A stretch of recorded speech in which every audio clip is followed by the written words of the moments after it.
3 juta vaksin COVID-19 buatan Sinovac Tiongkok sudah tiba di tanah air sebelum tahun berganti. Di hari pertama 2021, PT Bio Farma bahkan mulai mendistribusikan vaksin tersebut ke daerah. Tapi, penerbitan izin penggunaan darurat dari Badan POM menjadi syarat agar vaksin bisa disuntikan ke penerimanya. Pemerintah akan segera memulai untuk melakukan vaksinasi yang dijadwalkan sekitar pertengahan bulan atau minggu depan, dan ini tentu menunggu daripada emergency use authorization daripada Badan POM dan juga terkait dengan kehalalan.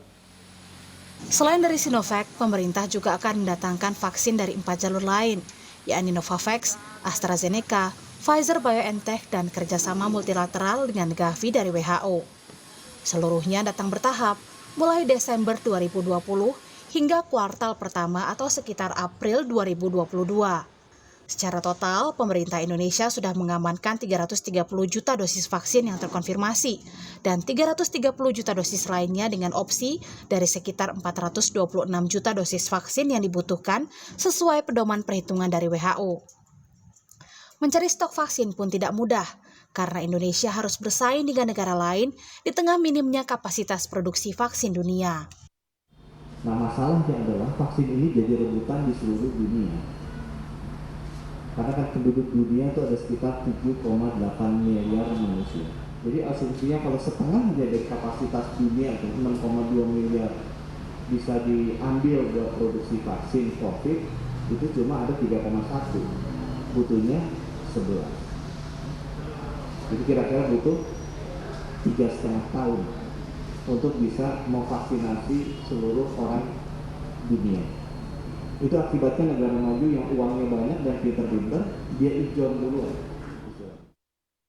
Untuk mencapai herd immunity atau kekebalan komunal terhadap COVID-19, vaksinasi harus dilakukan kepada minimal 181,5 juta jiwa penduduk Indonesia, sambil berpacu dengan waktu. Sesuai rekomendasi ahli, pemerintah menargetkan 15 bulan untuk menyelesaikan program vaksinasi ini mulai Januari 2021 hingga Maret 2022. Jadi 3,5 tahun itu adalah seluruh dunia itu akan menyelesaikan vaksinasi, diperkirakan 3,5 tahun karena melihat ketersediaan vaksin, kemudian sumber daya yang ada di berbagai macam negara. Nah, sementara untuk Indonesia sendiri itu 15 bulan. Ya, sudah komitmen dan sebenarnya sudah disampaikan pada saat press conference Pak Menteri di Istana. Pemerintah boleh saja punya target cepat merampungkan vaksinasi, karena semakin hari semakin banyak korban yang jatuh. Namun masih banyak tantangan yang harus dilalui. Selain ketersediaan vaksin yang belum tentu bisa datang sesuai waktu yang diharapkan, sarana prasarana hingga jumlah petugas vaksinasi juga dinilai masih terlalu sedikit.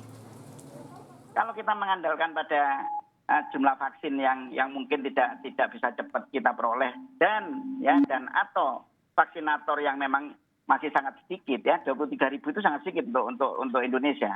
Maka tadi 1,5 tahun itu paling cepat, ya. Itu pun kalau vaksinnya lancar, ya. Pengadaan vaksinnya lancar. Itu 1,5 tahun. Jadi pertengahan 2022 baru kita bisa mencapai herd immunity. Dan itu sungguh-sungguh kalau kita hanya mengandalkan pada vaksin, ya, maka kita tidak akan selesai pandeminya. Ya, lama banget. Epidemiolog juga memperingatkan, vaksinasi bukanlah akhir dari pandemi. Pasalnya, efek kekebalan yang ditimbulkan dari vaksinasi corona juga tidak permanen. Vaksinasi corona hanya membuat tubuh kebal COVID-19 selama 6 bulan hingga 2 tahun. Oleh karena itu, tetaplah menjaga protokol kesehatan dengan memakai masker, mencuci tangan, menjaga jarak, dan menjauhi kerumunan agar penularan bisa dicegah. Tim Liputan, Kompas TV.